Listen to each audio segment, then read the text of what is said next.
The Overwatch League playoffs have reached their end, but free agency is just around the corner. According to the league's recently announced roster construction rules, teams can start signing free agents as early as October 10th. Things are about to get very busy. Everybody is going to seriously think about what is best for their roster heading into Overwatch 2. There's going to be a lot of speculation about what every team should be doing to make their rosters better. That was something I did last year, and people seem to enjoy it, so let's do it again. Keep in mind that this video is not taking any rumors into consideration. My ideas come from what every team looked like by the end of the 2021 regular season. Understand that this video is being produced before any sort of official news drops. With that out of the way, here is one move I think every team should make during the 2021 offseason. Starting with the Atlanta Reign, they should work on expanding their tank position. While Gator and Hawk were amazing, they will no longer be able to play with each other going forward thanks to the 5v5 system. Their synergy is a major strong point, so separating the two could cause some issues.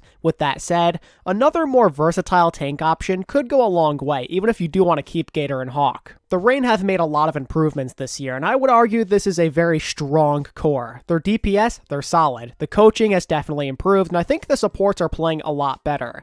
But they can't stay satisfied with what they have. There's always room for improvement. A new roster addition or two wouldn't hurt at all, I feel like. It might not be the easiest thing in the world to say goodbye or make changes of some sort, but you gotta do what you gotta do if you want to win a championship. The Boston Uprising. If I'm this franchise, I am looking to add more firepower at the DPS position. I'm a pretty big fan of Valentine and I'm 37, but the fact of the matter is there were times where they were not getting the job done. They definitely did get better as the season progressed, but there were a handful of games out there where Boston needed a few more big individual pop-offs to stay in a match, but they just weren't getting them. I especially believe this was the case when it came to Tracer. While I'm 37 and Valentine were both like decent level on her, neither one of them were insane, and oftentimes one ended up sacrificing their effectiveness as they flexed off of a stronger comfort pick like Echo or Ashe, let's say. That's why it really sucks that Soon was unable to be a part of this team last year. He could have been a perfect solution.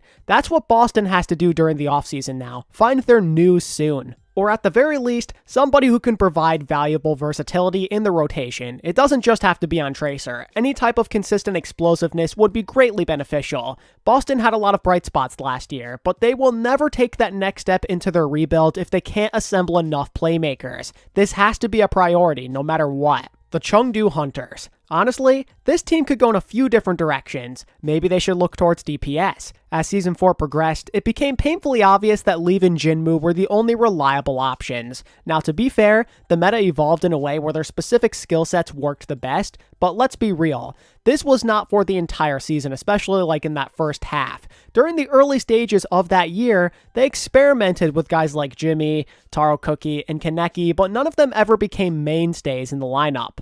Each and every one of them had brief moments in the spotlight, indicating that Chengdu didn't find any of them super reliable. Some metas require skill sets that go beyond Jinmu's reach, I feel, and that's even if Jinmu continues to play for the Hunters. He's been in this league and on this team for a long time, so maybe it's time for retirement. He might not be here that much longer, and that's all the more reason for Chengdu to get another flexible player on their roster. It might be a smart idea to find another reliable option or two so they're prepared for the future. The Dallas Fuel. It's not exactly easy to make a recommendation for a team that is this ridiculously stacked. I guess if I was Dallas, I'd make sure that I have a reliable hit scan on the roster for sure this year.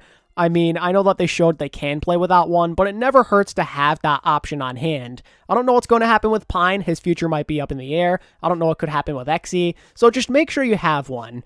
But let's say they already are set at that position.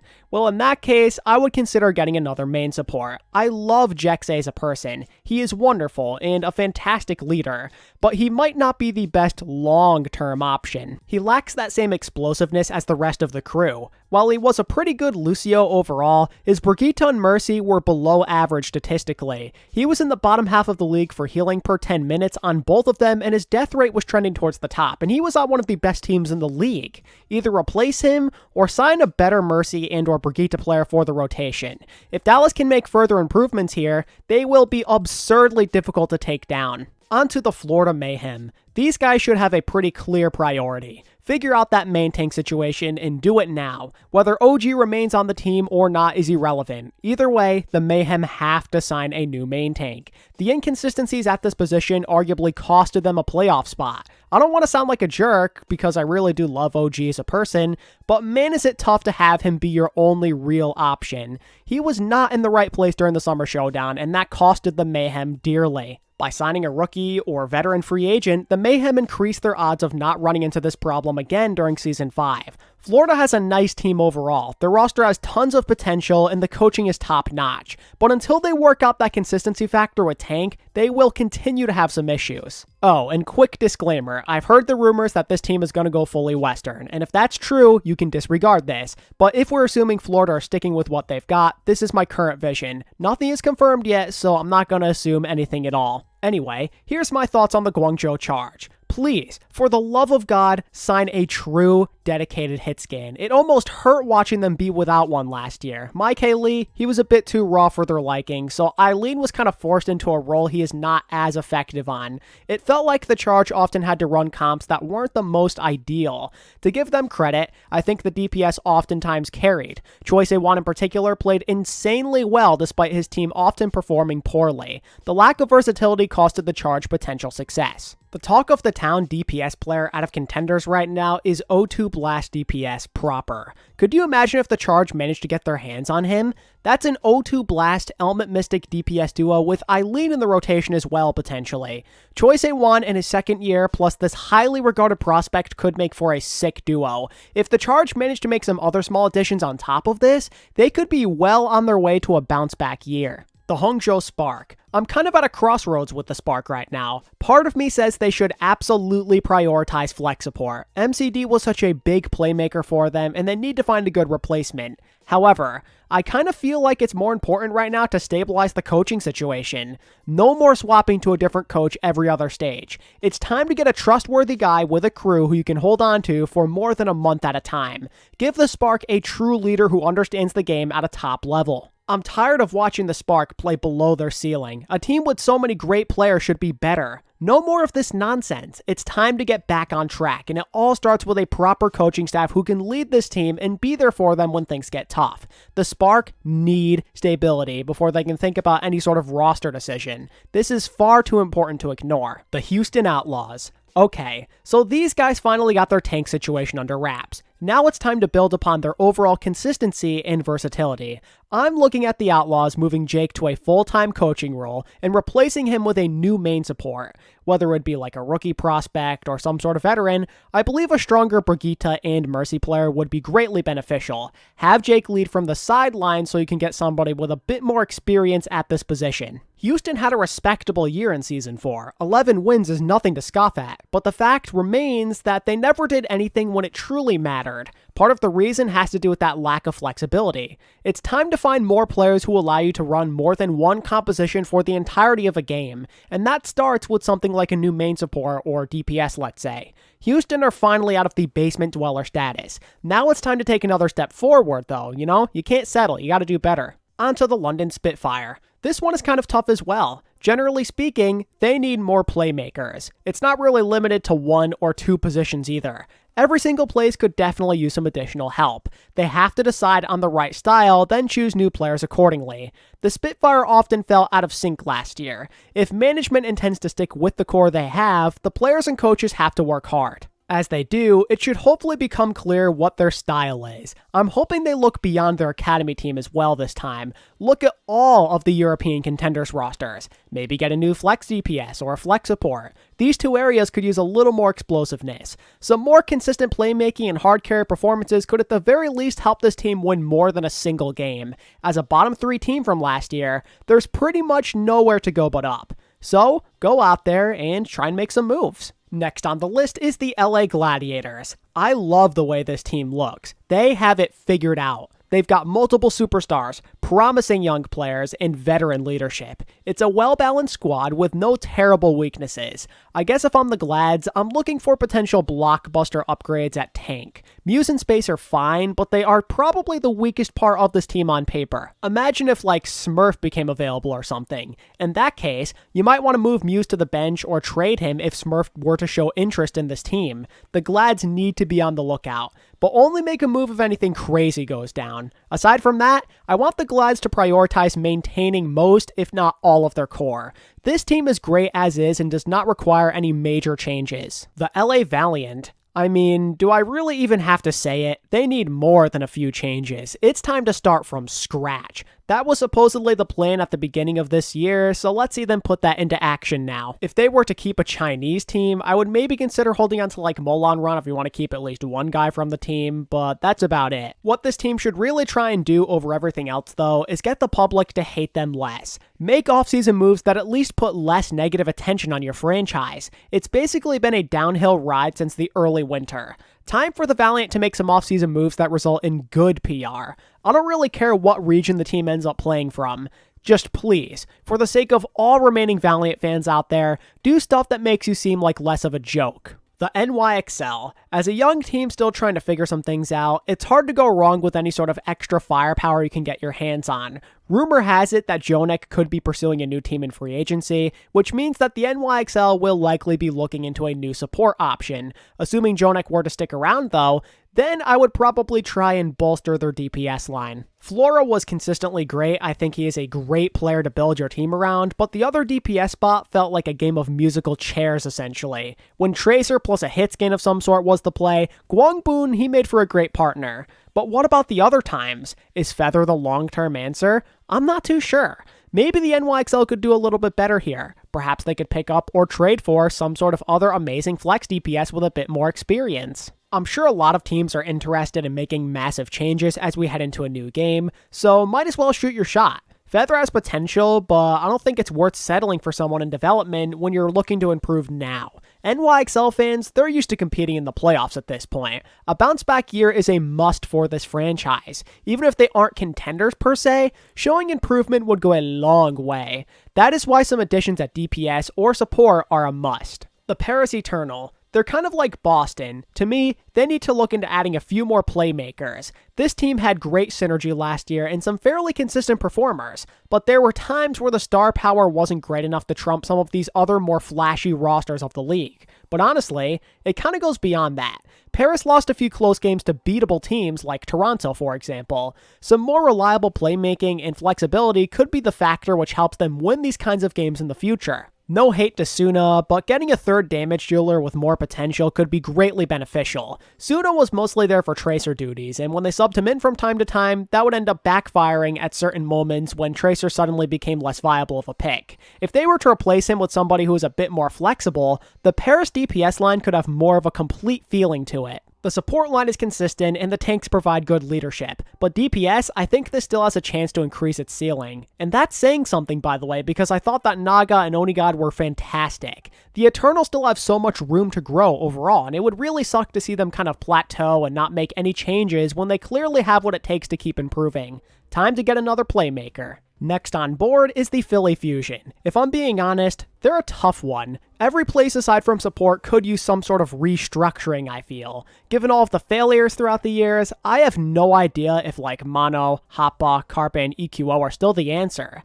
As much as I like some of these guys and as much as they mean to this franchise, it might be time to move on and try something new. I would prefer if the Fusion got some new faces. Sign a promising tank player from contenders. Trade for an established veteran at DPS. Maybe consider moving on from a few of the guys I mentioned earlier too. It's nothing personal, you just gotta realize that things aren't working and you need to make some changes. A lot of these guys have been competing for a long time, but there's no championship to show for their efforts. The only way to end the cycle of misery is with a clean slate. The San Francisco Shock. Okay, I seriously have no idea where to go. I guess it would be smart to convince some of your tanks and supports to stay. A lot of them are probably considering moving on from the Shock or contemplating retirement. This needs to be a priority if this franchise wishes to continue making deep playoff runs. But clearly, they have a lot more to do than just that. Maybe it's time for a new main support because FD God practically only played in Lucio metas. I mean no disrespect when I say that. The main is skilled, but San Fran may not be the greatest fit based off of what we saw last year. A less aggressive support player for Violet and/or Twilight would place them back in their roots. They need a new Moth type of player. That contrast between aggression and conservative is what made that support line in 2019 and 2020 so good. It's a style thing. Trade FD God elsewhere possibly, and then make a move for somebody who plays the game more like Moth did. Preferably, they should bring in a guy who gives you good leadership during practice and official matches. The Shock need that stability. A championship-level team can't be struggling with style issues and synergy. Go with what you know. This isn't the only move they should be attempting to make, of course, but it could be a great start. The Seoul Dynasty. My easy way out answer for this one is coaching changes. Chengdu is not the play. He made a lot of questionable decisions during Season 3, and that obviously carried over into this year as well. How many times did we witness the Dynasty throw away games due to poor decision making? It was more than a few times, you know? A change in leadership could help them become a lot better. If you want an answer involving players, I for one think it's time to evaluate the tank position. That level of impact from years prior just isn't present. I'm okay with giving Tuyu another year, but I think Seoul might want to think about moving on from Gesture and/or Marvel. The two of them had their shining moments, but it was nowhere near consistent enough. Statistically across the board, you can find the two of them at the average to below average mark. On top of that, Seoul couldn't seem to decide when it was the best idea to run who. Gesture struggles at the start of the year, but he consistently stays in anyway. Then, he finally starts to play well heading into the play-ins, then Marvel ends up starting. It's this weird never-ending cycle with these two players that's been going on since Season 3. Some more reliable main tanks to help out the damage dealers would be nice. Replace Marvel and Gesture with a top prospect. Or better yet, see if you can sign one of the big-name free agents. The Dynasty are bound to draw interest due to their specific market. Their current core of tanks had more than enough chances to improve, so it's time to move on to somebody else. The Shanghai Dragons. The championship-winning team is always a tough one. How on earth do you make a team with pretty much all superstar players better? Aside from maintaining their core and preparing for the next game, I suppose they could work on having a worthwhile backup at DPS. Maybe consider incorporating one you might actually have plans for instead of having them rot on the bench. Get a reliable third option to have behind Fleta and Lip. I suppose if you did want to have him just be on the bench the whole year, you could have him take that experience seriously and kind of learn under Fleta and Lip. That way, if one of them were to leave during Season 6, you can immediately replace them with somebody you have confidence in.